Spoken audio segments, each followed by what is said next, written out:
Driver हूँ। इतना है कि सरकार से समान काम और समान वेतन हो। 5 महीने से सैलरी नहीं मिल रही है। आपके सामने मैं पब्लिक की समस्याएं रखूंगा। अगर आप सॉल्व करना चाहें, आप भगवान आपको मौका दे, तो आप इन बातों को ध्यान में रखिए प्लीज।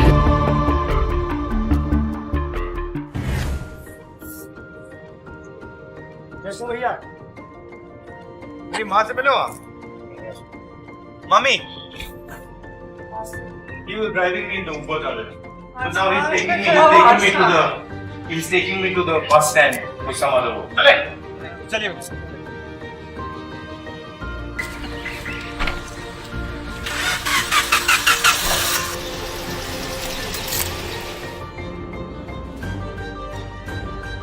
नमस्कार, कैसे हैं आप लोग? नमस्कार। नमस्कार जी, नमस्कार। नमस्कार। नमस्कार। बैठ जाओ यहाँ। बैठो। आप कंडक्टर हो? आप ड्राइवर हो? कंडक्टर। आप ड्राइवर। आपका कितना बनता है? मैं तो परमानेंट है। सर 800 रुपये एक दिन का बनता है, उसी में SIPF दोनों कटता है और जो रेस्ट बनता है उसको ही पैसे कटते हैं। आप ड्राइवर हो? 21,000 टोटल किलोमीटर के हिसाब से इनका। अच्छा, और कितने घंटे होता है काम? 8 घंटे। 8 घंटे होते हैं, बट अगर 1-2 घंटे ऊपर चलेगा तो उसका पैसा नहीं मिलेगा। नहीं सर, कच्चे हैं, सब कच्चे हैं। सब कच्चे हैं। तो आपको कितना पैसा मिलता है? कॉन्ट्रैक्टर को कितना मिलता है? सर जानते हो आप? नहीं जानते? कोई कॉन्ट्रैक्टर नहीं हमारे बीच में। हाँ। हम और DTC हैं, सीधा डायरेक्ट DTC? हाँ जी, बट हमारा 800 रुपये, 816, 13 रुपये एक दिन का, 16 रुपये, उसी में SIPF भी कटेगा। प्लस महीने में हमारा कोई रेस्ट नहीं होता, ना होली ना दिवाली, कोई दिन नहीं होता? कोई दिन नहीं। संडे सैटरडे कुछ नहीं, उसका पैसा कटेगा जिस दिन हम छुट्टी करेंगे। जितनी छुट्टी करेंगे उतना पैसा कट जाएगा।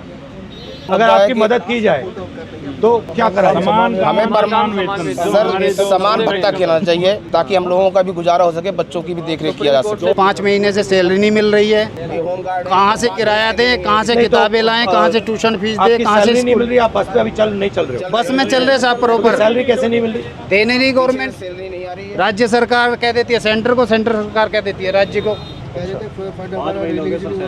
फंड रिलीज नहीं हुआ, ये नहीं हुआ, वो नहीं हुआ, और आगे से 2 महीने का और कह दिया 2 महीने तक और नहीं मिले। जहाँ हाथ पैर मारने मार लो, जिस नेता के पास जाना चले जाओ, जो करना कर लो। अक्टूबर से पहले सैलरी नहीं मिलेगी, ये कह रहे हैं अधिकारी।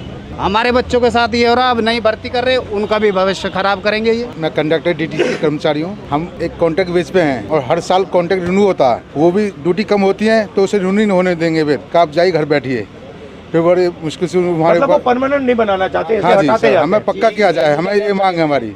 या नहीं तो समान वेतन समान काम होना चाहिए हमारा। हम आपसे मांग यही कर रहे हैं बस सरकार से। जब तक शीला दीक्षित हमारी बहन जी थी, जब तक उन्होंने पक्का किया, उनके बाद हमारे कोई अभी तक सुनवाई नहीं, उन्होंने पक्का किया। लेकिन हमारा सवाल ये है सर कि नागरिकता हमारी पक्की, तो नौकरी कच्ची क्यों? क्योंकि आज निजीकरण हो रहा है, सबसे ज्यादा निजीकरण कर रहे हैं लोग, और इस निजीकरण से हमारे बच्चों का क्या भविष्य रहेगा? आज पूरे DTC कर्मचारी हमारे बम की तरह भरे हुए हैं। हम उम्मीद उनसे रखते जो हमारी आवाज मुखर करे। सर पिछले 6 महीने से सैलरी नहीं है, और उस सैलरी का नतीजा ये है कि हमारे 24 जवान जो होम गार्ड के हैं वो कोई हार्ट अटैक से, कोई डिप्रेशन से वो दुनिया छोड़ चुके हैं। और हमारी समस्या ये है सर कि हमें हर 6 महीने के लिए हमारे को एक्सटेंड किया जाता है। ऑलरेडी हम ट्रेंड हैं, ट्रेनिंग के बावजूद हम भर्ती हुए थे होमगार्ड के अंदर, और उसके बावजूद अभी 10,285 आदमियों की भर्ती निकाली है, और हमें जनवरी तक का टाइम दिया गया कि अब इस उम्र में, जिसमें हमारी एज सबकी 50+ हो चुकी है, अब इस एज में हमें कोई ना तो सिक्योरिटी में नौकरी देगा, ना ही कोई और नौकरी हमें मिल पाएगी। मैं भी ड्राइवर हूँ। बस इतना है कि सरकार से समान काम और समान वेतन हो। मैंने बताओ, इनकी उम्र इतनी ज़्यादा हो गई, अब ये क्या करेंगे? दूसरी नौकरी देखने के लायक भी नहीं छोड़ा इनको। बस यही है कि समान काम और समान वेतन हो। ये प्राइवेटाइजेशन जो हो रहा है, इसका फायदा किसको मिल रहा है? इसका फायदा उद्योगपतियों को मिल रहा है, टॉप वालों को, उद्योगपतियों को मिल रहा है।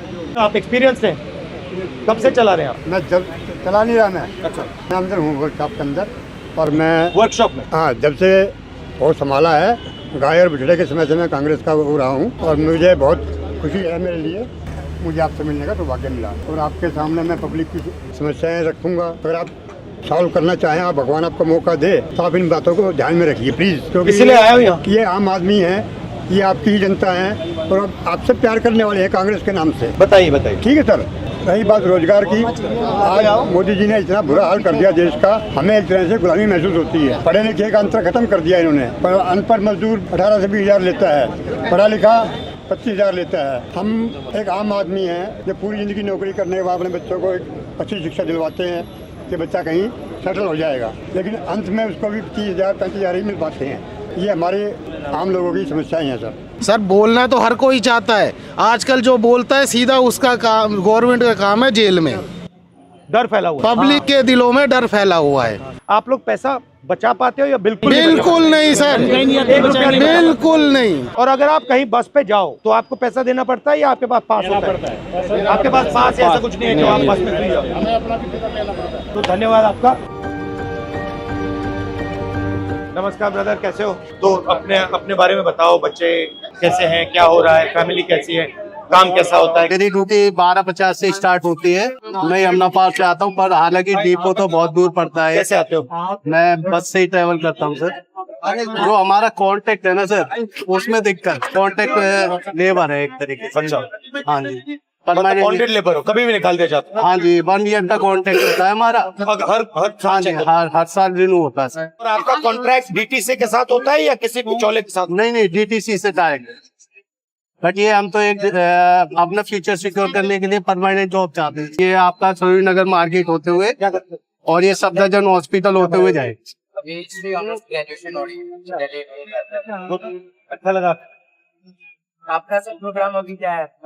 बस कंडक्टर से, बस ड्राइवर से बात कर रहा था। मैं देख रहा था इनकी मतलब मुश्किलें क्या है, प्रॉब्लम क्या है, थोड़ा समझना चाह रहा था। क्योंकि मैं पहले जो ट्रेन ड्राइवर्स थे उनसे मिला था, तो फिर बस ड्राइवर ने मुझे कहा कि बस ड्राइवर से भी आपको मिलना चाहिए, उनकी भी समस्या है।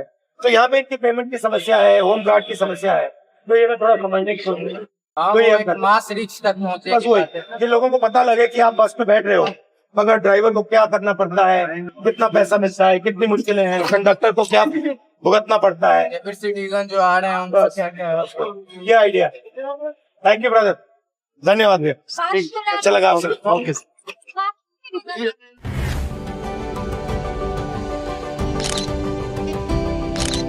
Thank you.